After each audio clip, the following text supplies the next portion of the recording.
हमारी जितनी भी तंजीमें हैं वो क्या काम करती हैं कि अब जैसे दिल्ली दंगों के केस है, उसमें इतने साल बाद अगर हम इनकी बेल करा भी रहे हैं, तो आपने सही सवाल पूछा, इनके जो इतने सारे साल निकल गए उसका क्या, और 7/11 में इतने सारे साल निकल गए उनके, इसका क्या, झूठे फंसा दिया गया था उन्हें, इसका क्या।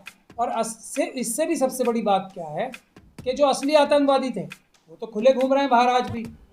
तो देश में आतंकवाद की घटनाएं बढ़ने की सबसे बड़ी वजह यह है कि झूठा मुसलमानों को फंसा दिया जाता है और असली आतंकवादी बाहर रह के और घटनाएं। समय जो संवैधानिक पदों पर बैठे लोग हैं, जो हमारे होम मिनिस्टर साहब खुद ही हैं, वही दिल्ली पुलिस के इंचार्ज हैं, मतलब अल्टीमेट बॉस तो वही हैं अब। और कपिल मिश्रा साहब जो इन दंगों को शुरू ही करने वाले थे, हमले करने में सबसे पहले वही थे, तो उनको उन्होंने अभी मंत्री बनाया है दिल्ली में। तो अब जब ये हालात है, फिर भी आप लोगों को इस बात से मेरे ख्याल से सारे देश के कमज़ोर वर्गों को एक ताकत मिलनी चाहिए कि बावजूद इसके कि सारे लोग इतने बड़े बड़े पदों पे बैठे, दिल्ली पुलिस के भ्रष्ट अधिकारी हों, कपिल मिश्रा साहब जो अब मंत्री बन गए, या दूसरे लोग हैं, दूसरे एमएलए बन गए हैं, अमित शाह साहब खुद होम मिनिस्टर हैं, उसके बावजूद भी एफआईआर हुई है।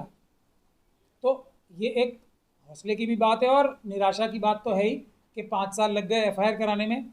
लेकिन अगर आप मुस्तैदी से काम करेंगे, और ये असली काम है, अगर इस प्रकार से असली जो मुजरिम हैं उनको पकड़ के जेल भिजवाने का काम भले ही थोड़ा देर से ही होगा, तो आने वाले समय में जो दूसरे इस प्रकार के आतंकवादी और अपराधी हैं जो आरएसएस और बीजेपी से कनेक्टेड है, उनके हौसले पस्त होंगे कि हम भी बावजूद इसके कि पुलिस हमें मदद करती है, पुलिस के भ्रष्ट अधिकारी और हमारे नेता भी हमें मदद करते हैं, तब भी हमें कानून का सामना करना पड़ेगा और जेल जाना पड़ेगा। ये इस तरीके से इसको हम पॉजिटिवली भी देख सकते हैं। सर, एक सवाल ये भी है कि जिस तरीके से अभी तबलीगी जमात वाले थे, उनको पकड़ा, फिर उनको बताया गया कि ये नहीं थे फैलाने वाले, बाद में ये क्लियर करते हैं। ऐसे मुंबई ब्लास्ट हुआ, उसमें मुस्लिम थे, 20 या 21 थे, तो उसमें भी ये बताया गया ये नहीं है। अब इसी तरीके से ये जितने भी ये मामला ये दिल्ली में दंगा हुआ, उसमें बताया जा रहा है। और ऐसे कई चेहरे हैं जो अभी तक जेल में हैं, उमर खालिद जैसे हो गया, खालिद सैफी हो गए, जिनकी वाइफ चक्कर काट काट के उनकी पैरों की चप्पलें घिस गई।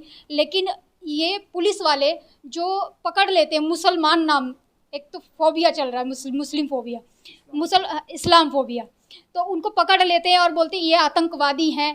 पहले ही उनके नाम पे टैग लग जाता है आतंकवादी, फिर उनके घर परिवार और ये सब सारे जितने भी हैं वो आत्मसम्मान को ठेस जो पहुंचती है उनके।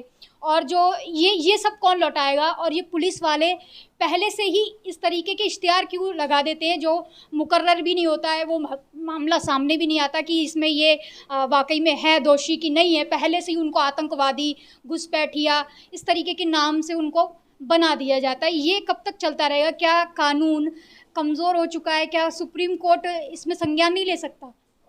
क्या पुलिस नहीं, वालों पे कभी कोई कार्रवाई नहीं होगी जो इस तरीके से करते हैं? उनके ये दिन कौन लौटाएगा, इतने टाइम वो जेल में रहे? देखिए, इस सवाल को पूछने के लिए मैं आपका सबसे पहले तो बहुत महत्वपूर्ण और अच्छा सवाल पूछा है, मैं शुक्रिया अदा करता हूँ।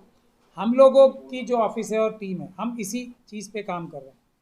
और साध्वी प्रज्ञा सिंह ठाकुर के केस से लेके जो हमने हाईकोर्ट में वहाँ आर्ग्यू किया था, उसमें ये फिर हेमंत करकरे साहब की इन्वेस्टिगेशन के बाद हमने जो कार्रवाई की थी, उससे महत्वपूर्ण बात निकल के क्या आई कि पहले मुस्लिम नौजवानों को झूठा फंसाया गया था, चाहे वो मक्का मस्जिद का केस हो, मालेगांव का केस हो।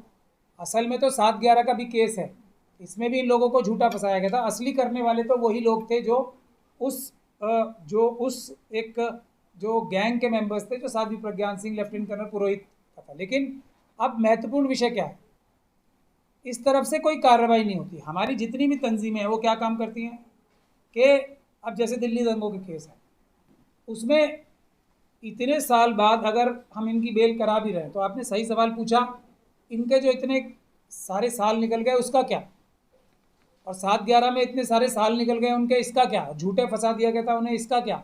और इससे भी सबसे बड़ी बात क्या है कि जो असली आतंकवादी थे वो तो खुले घूम रहे हैं बाहर आज भी। तो देश में आतंकवाद की घटनाएं बढ़ने की सबसे बड़ी वजह यह है कि झूठा मुसलमानों को फंसा दिया जाता है और असली आतंकवादी बाहर रह के और घटनाएं करते रहते हैं। तो हमने इस पर बहुत सीरियसली काम किया है और हमारा पहला काम ही ये होता है। और इसमें इन केस में भी क्या है, हम लोगों ने जमानतें तो कराई लोगों की, लेकिन हम इस बात को महसूस करते हैं कि ज़मानतें कराने से कोई ज़्यादा लाभ नहीं होगा। बरी कराने से, हमने बरी भी सबसे ज़्यादा लोग कराए, दिल्ली दंगों में भी कराए, बरी कराने से लाभ नहीं होगा। कानून और संविधान का डर उन पुलिस के अधिकारियों में बिठाना बहुत ज़रूरी है जो मजलूमों की कंप्लेंट दर्ज नहीं करते एफआईआर, जैसे इनकी केस दर्ज, तो इनके पुलिस अधिकारियों के खिलाफ भी एक्शन होगा इसमें। ये है सही सोल्यूशन। और जो असली आतंकवादी हैं उनको ये डर बताना कि भले ही तुम्हारे साथ सत्ताधारी पार्टी है, तब भी तुम्हें कानून पकड़ेगा और तुम जेल जाओगे और लंबे समय के लिए जेल जाओगे, ये इसका अच्छा सोल्यूशन है।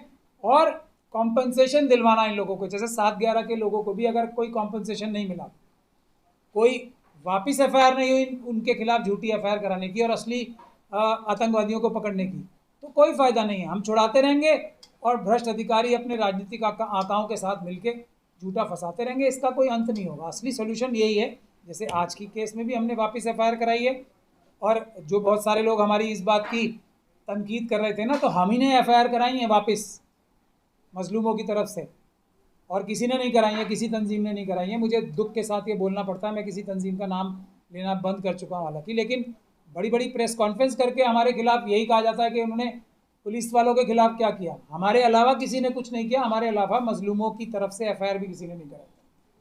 साहब, मेरा सवाल यही है कि बहुत सारे लोगों ने आप पर एलिगेशन लगाए कि आपने बहुत ज़्यादा जो केस को जो ना बहुत उसको झोल के साथ रखा, यानी उस पर उस तरह से कार्रवाई नहीं की या उस तरह से आपकी फर्म ने काम नहीं किया जिस तरह से आपको काम करना चाहिए था दिल्ली दंगों फसाद में। आपका क्या कहना चाहिए? मैं तो कह रहा हूँ ना, मैं इस बात को, देखिए कुछ हद तक तो ये बात जो इल्ज़ाम है बिल्कुल सही भी है।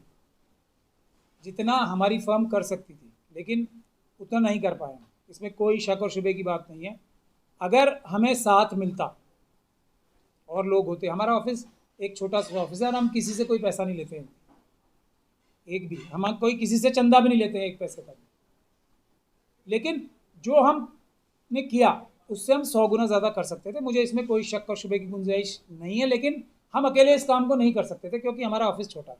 लेकिन फिर भी हमने अपने लिमिटेड रिसोर्सेज के बावजूद भी जितने बाकी तंजीमें हैं उनसे ज़्यादा, कम से कम कई गुना ज़्यादा आज भी किया। सब तंजीमों को मिला के जो चंदे भी लेते हैं, जिनके पास वसाइल भी हमसे बहुत ज़्यादा हैं और सब कुछ हमसे मतलब दसियों नहीं सैकड़ों गुना ज़्यादा, उसके बाद भी हमने उनसे कई गुना ज़्यादा काम किया है। और असली काम मजलूमों की तरफ से एफआईआर कराने का हमारे अलावा किसी ने नहीं किया काम।